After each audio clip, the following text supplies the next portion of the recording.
Hello, family and friends. My name is Nathan, and it is week 12 on my video journal of the road to Busselton. If you've been following me, this week has been recovery week because it's now 7 days since Sunshine Coast 70.3. Which was a good day out, and this week has been recovery week in the true sense of the word. So I've got a set list of items I go through to keep everything structured. So here we go. How am I feeling? Certainly 9 out of 10, doing very well.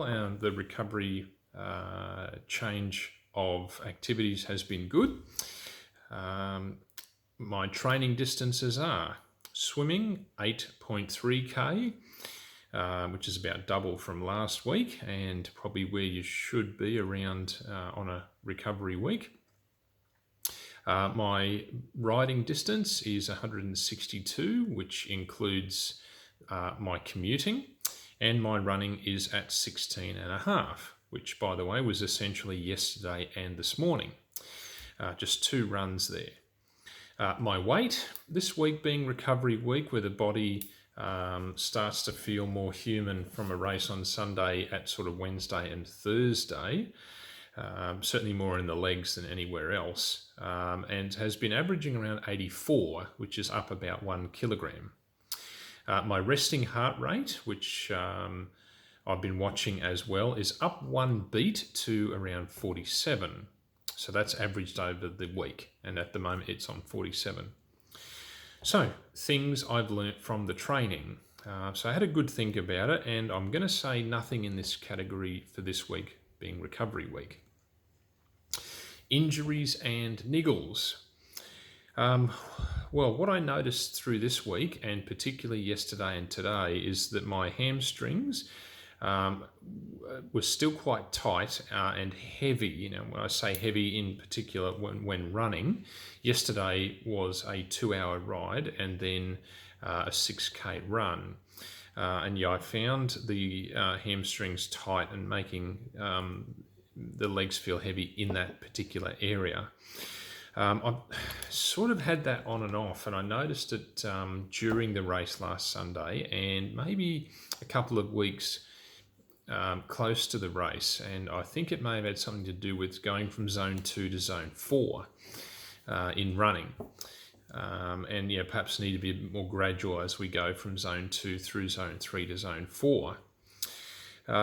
So yeah, I'm just keeping an eye on that one and making sure that I stretch well when it's running for any reason, and of course post-session, look after it. The Achilles tendonitis is still there. At the moment, it's at discomfort level, so not pain, but just discomfort, and I guess annoying discomfort. So I'm going to continue as to try to get this in twice a day. It's eccentric exercises, which you could describe as a heel raise, slow up, hold, slow down. A number of times over with stretching in there as well. So I'm keeping on with that, and I'm losing patience with it, but I know that is the correct regime, and it has worked in the past. I've had this situation a number of years ago and recovered from it. So certainly backing myself to be disciplined and to get the results needed.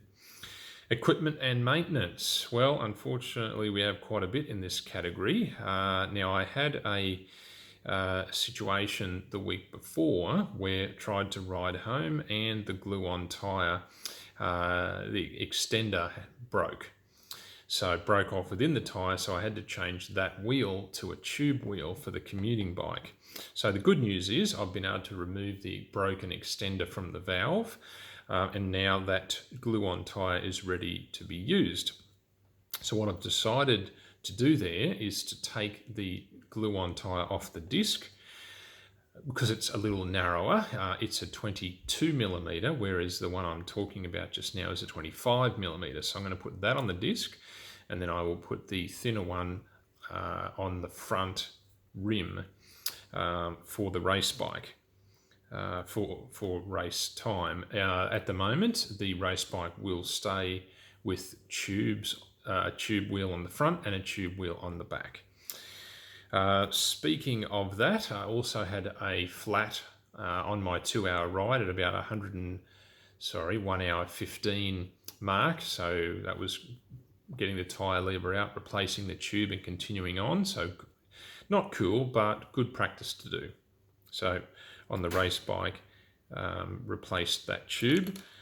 That was yesterday.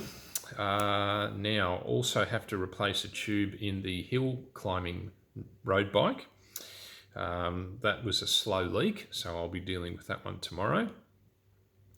Unfortunately, the biggest mistake of the week, being totally on me, is when I reassembled the bike and put the rear derailleur, which you really should remove from the bike, which I do every occasion, but I left the chain on. So I'm holding the chain to some form of tension and held it off square just enough so that when I was tightening the screw into the hanger, unfortunately I stripped it, which means the hanger is useless and the bike is unrideable. So fortunately, through a previous situation where I broke the hanger under load, I ordered another one. So the spare is in, and now $55 plus $30 US is what it's cost to get me another replacement. So I'm fitting a new water bottle bracket for the race bike, which I got for a very cheap price, so I was happy with that. So I'm going to get that fitted and do some testing. The glue-on tyre that I've ordered from Amazon still hasn't arrived.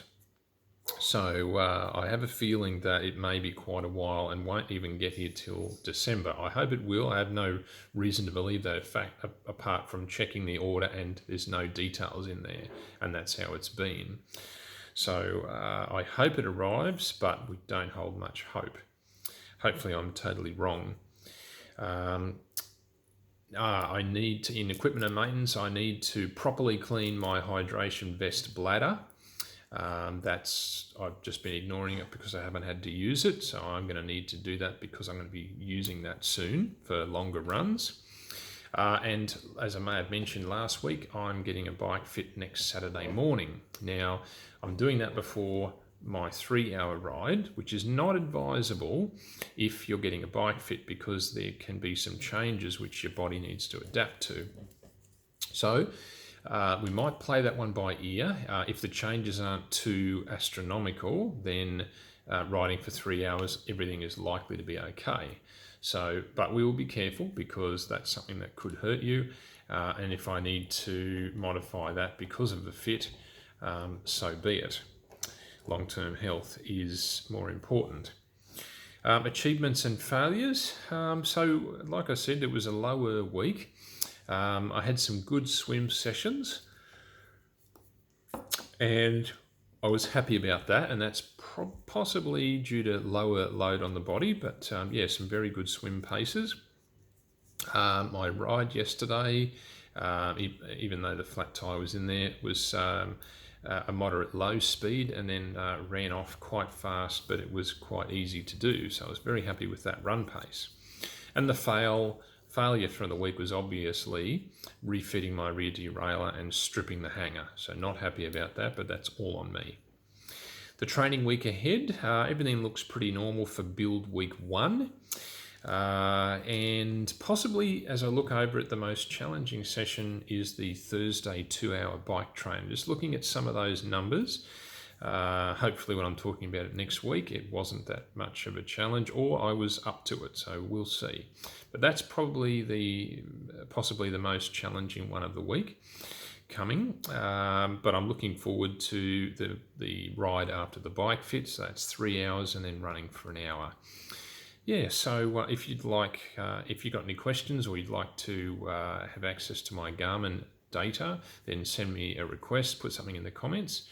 Have a good week and speak to you again next week when we will be starting build week 2, Road to Busselton Ironman. Thanks for watching.